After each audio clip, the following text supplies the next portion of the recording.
যমুনাতেই উঠছেন প্রধানমন্ত্রী তারেক রহমান। তাহেরের স্বপ্ন কবিতার কারণে পুরস্কার বাতিলের অভিযোগ। 10,000 টাকা পর্যন্ত কৃষি ঋণ মওকুফ করল সরকার। চাঁদা বৈধ কিন্তু চাঁদাবাজি নয়, নৌ পরিবহন মন্ত্রী। পুলিশের 10,000 কনস্টেবল নিয়োগ দিবে সরকার। নতুন রাষ্ট্রপতি নিয়োগে আইনি নোটিশ। পদক নিয়ে রিকশায় ফিরল ব্যান্ড ওয়ারফেজ। তৃতীয় দফার আলোচনায় বসছে ইরান যুক্তরাষ্ট্র।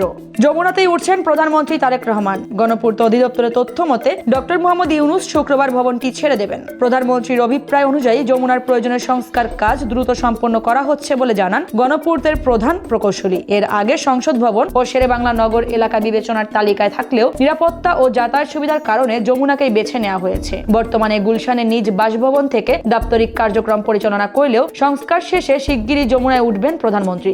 নির্বাচিত করেও 21 পদক না দেওয়ার অভিযোগ করলেন কবি মোহন রায়হান। কবি ফেসবুকে দাবি করেন তিনি কোনো তদবির ছাড়াই পুরস্কারের জন্য নির্বাচিত হয়েছিলেন। রিহার্সেল ও অনুষ্ঠানের শুরুতে তার নাম ঘোষণা করা হয়, তবে পুরস্কার প্রদানের সময় তাকে আর ডাকা হয়নি। কবি জানান 41 বছর আগে কর্নেল তাহেরকে নিয়ে লেখা তার কবিতা তাহেরের স্বপ্ন এর কারণে একটি মহল প্রধানমন্ত্রী তারেক রহমানকে দিয়ে তার পুরস্কার বাতিল করিয়েছে। এই ঘটনা নিয়ে সামাজিক যোগাযোগ মাধ্যমে আলোচনার সৃষ্টি হয়েছে। কবির পোস্টে মন্তব্যের ঘরে ভক্তরা লিখেছেন এটা অপ্রত্যাশিত। কেউ কেউ লিখেছেন আপনার সৃষ্টির কাছে এসব পদক তুচ্ছ।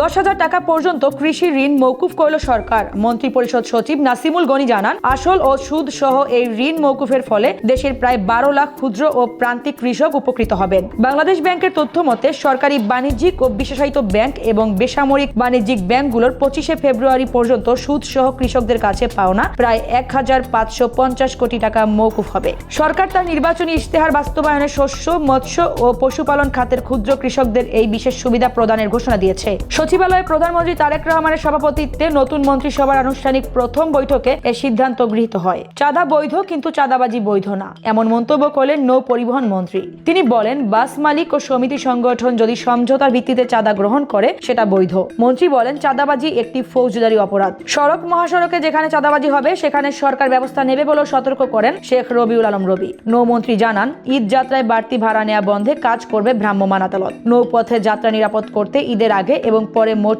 10 দিন বাল্ক হেড ও স্পিড বোট চলাচল বন্ধ থাকবে। ঈদ যাত্রা নিয়ে এক ব্রিফিং এ তিনি এসব কথা জানান। পুলিশে 10,000 কনস্টেবল এবং 180টি সার্জেন্ট পদে নিয়োগ দিবে সরকার। অর্থ মন্ত্রণালয়ের ছাড়পত্র পাওয়ার পর যথাযথ পরীক্ষার মাধ্যমেই এই নিয়োগ প্রক্রিয়া শুরু হবে বলে জানিয়েছেন স্বরাষ্ট্রমন্ত্রী। সাব ইন্সপেক্টর এবং পাবলিক সার্ভিস কমিশনের পরীক্ষার মাধ্যমে এএসপি নিয়োগের উদ্যোগ নেওয়া হবে। পুলিশ বাহিনীকে আরো শক্তিশালী ও আধুনিকায়ন করতে এই নিয়োগ বলে জানান মন্ত্রী। সারা দেশের জেলা এবং উপজেলা পর্যায়ের আইন শৃঙ্খলা কমিটি পুনর্গঠনের ইতিমধ্যেই পত্র জারি হয়েছে। সালাউদ্দিন আহমদ বলেন পুলিশ অ্যাসোসিয়েশনের পক্ষ থেকে ইউনিফর্ম পরিবর্তনের দাবি জানানো হয়েছে। চূড়ান্ত সিদ্ধান্ত নেওয়া হলে পরবর্তীতে তা আনুষ্ঠানিকভাবে জানানো হবে।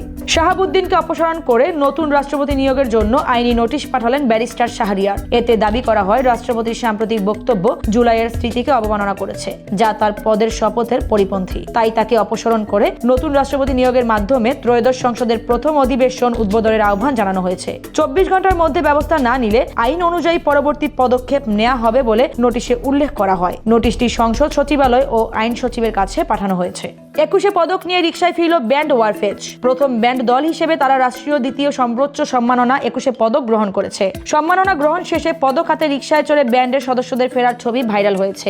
দলটির প্রতিষ্ঠাতা ও গিটারিস্ট ইব্রাহিম আহমেদ কমল ফেসবুকে এই সংক্রান্ত ছবি শেয়ার করে রিকশায় করে ফেরার কথা জানান। ওয়ারফেজ জানায় মিরপুর স্টেডিয়ামে অদম্য বাংলাদেশ টি-20 কাপের উদ্বোধনী অনুষ্ঠানের মঞ্চে ওঠার আগ মুহূর্তে পদকের বিষয়টি জানতে পারেন। 21 পদক কেবল একটি মাইলফলক নয়, বরং পুরো বাংলা ব্যান্ড সঙ্গীত ও ইন্ডাস্ট্রির জন্য এক বিশাল বিজয়।